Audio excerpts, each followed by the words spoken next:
14th October is the World's Diabetes Day. Best wishes for all diabetics. Daily treatment, healthy lifestyle, regular monitoring, and self-managing strategies and education can help you manage your diabetes better. Less and less sugar means more and more happiness. May all those with diabetes have a happy and a healthy Diabetes Day. May all those with pre-diabetes manage your A1C sugar levels and prevent progression to type 2 diabetes. The centenary year of insulin discovery offers an exclusive opportunity to change the lives of millions suffering from diabetes. Well, what is diabetes? Diabetes is a group of metabolic disorders characterized by a high blood sugar level over a prolonged period of time. It's a metabolic syndrome. If left untreated, diabetes can cause many health issues like diabetic ketoacidosis, cardiovascular disease, stroke, kidney disease, foot ulcers, loss of vision, cognitive impairment, etc. Pre-diabetes is a condition where blood glucose levels are high, but not high enough to be diagnosed as type 2 diabetes. With weight correction, lifestyle changes, one can control the blood glucose levels and prevent type 2 diagnosis to be made. Oral hypoglycemic drugs may not be required. Type 1 diabetes results from failure of pancreas to produce enough insulin due to loss of beta cells in the pancreas due to insulin dependent, and is called as insulin dependent diabetes or a juvenile diabetes. The cause is due to an autoimmune response. Type 2 diabetes begins with insulin resistance, a condition in which cells fail to respond to insulin properly. As the disease progresses, even production of insulin may be hindered.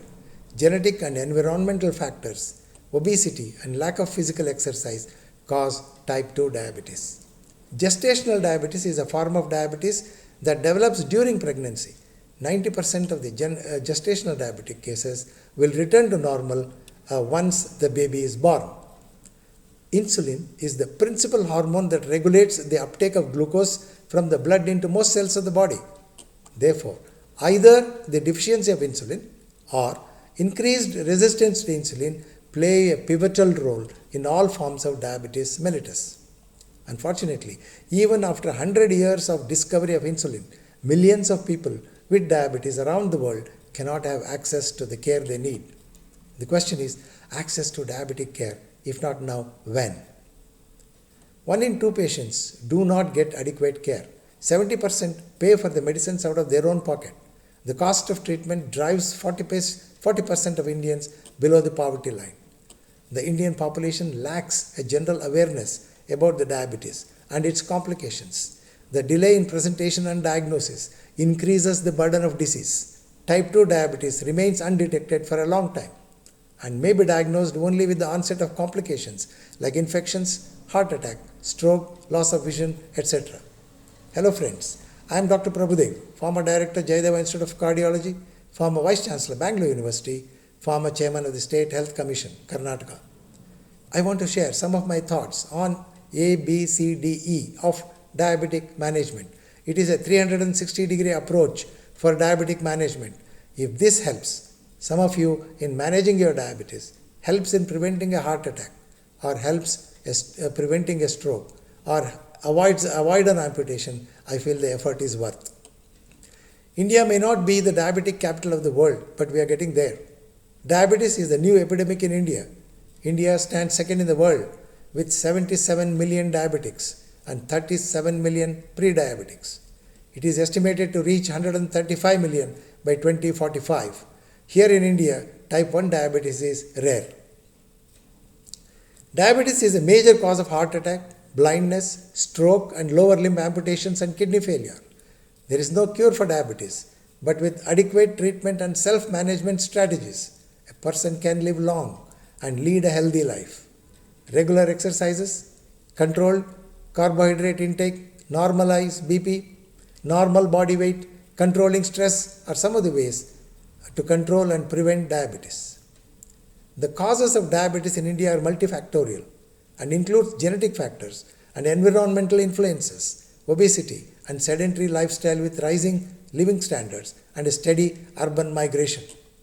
I must warn you here that diabetes may occur even in lean individuals at a much lower body mass index in Indians.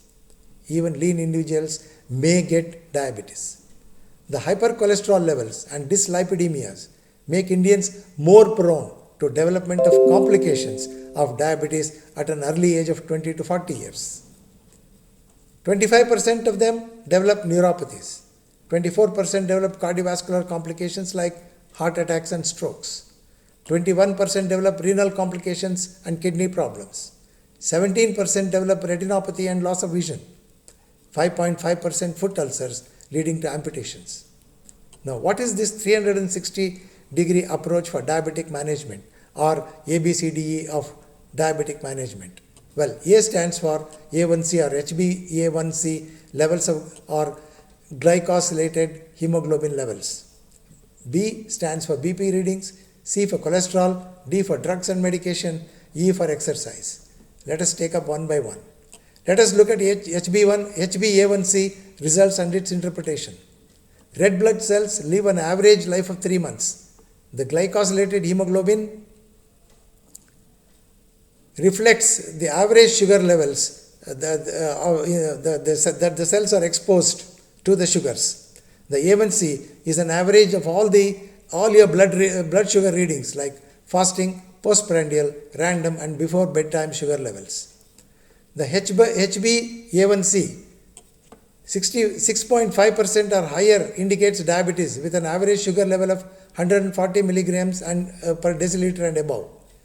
If it is between 5.7 and 6.4, indicates pre-diabetes with an average sugar level of 120 and 140 milligrams per deciliter.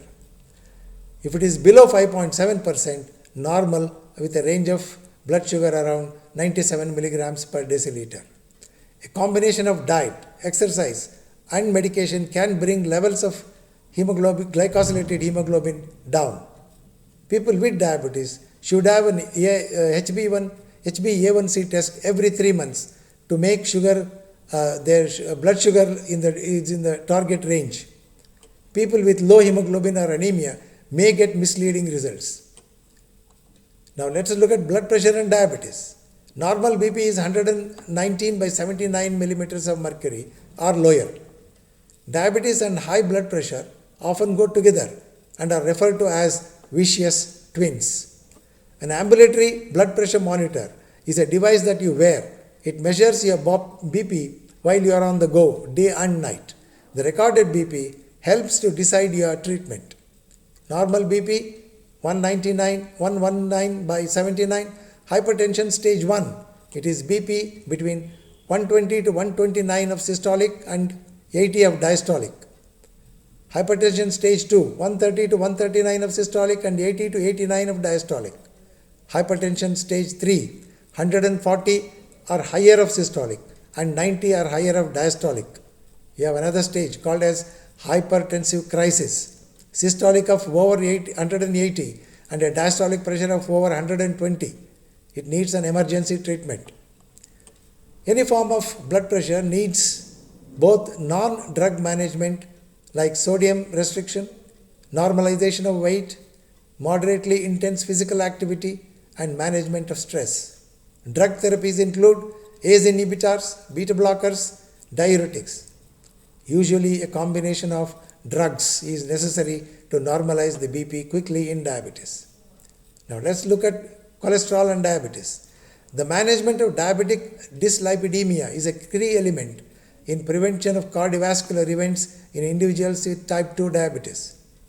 High cholesterol levels may be a sign that you are at a higher risk of heart disease and heart attacks and stroke. Now what is cholesterol? Cholesterol is a type of blood fat or blood lipid. High density lipoprotein is a bad cholesterol because it is this form of cholesterol that can build up in the blood vessels and block it over the time. Low density lipoprotein is a good cholesterol because it helps to clear the buildup of bad cholesterol in the blood. Triglycerides is another form of bad lipids which also is a bad cholesterol. Total cholesterol is all these things put together. These are appropriately treated with statin group of drugs. Now let us look at body mass index. A healthy body mass index is of 18.5 to 24.9. If you are overweight, it is 25 to 29.9, and obese, it is 30 to 39.9. Morbidly obese is above 40. Now watch your waist and weight. Get into the habit of measuring your waist and weighing yourself regularly. Your waist circumference should be less than 80 centimeters for women and less than 94 centimeters for men. Now, screening for complications. Let us look at cardiac complications. You should have an ECG done every 3 months to detect silent heart attacks. And look at the foot. If there is a chronic non-healing ulcer in the foot, get a limb plethysmography done to measure the blood flow in different parts of the limb. For the retinopathy, have a widely dilated retinal examination. Then look at smoking cessation. Since 2002, with all the public education, there have been more former smokers than current smokers. Tobacco use is the leading preventable cause of death. Life expectancy for smokers is at least 10 years shorter than those who don't smoke. Every year, more than 480,000 people quit smoking by dying. What is self-monitoring in the management of diabetes? Patients can measure their own blood glucose at home. Patients using insulin can check their blood glucose levels before and after meals, at bedtime and before exercising. People with diabetes who are not on insulin should also check the blood sugar levels postprandial and fasting. They can record their BP also. Let us look at the diabetes plate meal. Your meal should consist of 25% of meal should be vegetables, 25% should be fruits, 25% should be proteins, and 25% should be grains. Get good nutrition. Eat with heart in mind. Exercise to achieve 70% of your maximal heart rate. You calculate your maximal heart rate by the formula. The maximal heart rate is 220 minus your age. Take medications regularly. Message is, manage your diabetes well. You will live a normal life, live a long life, and live a good quality of life. Thank you, ladies and gentlemen.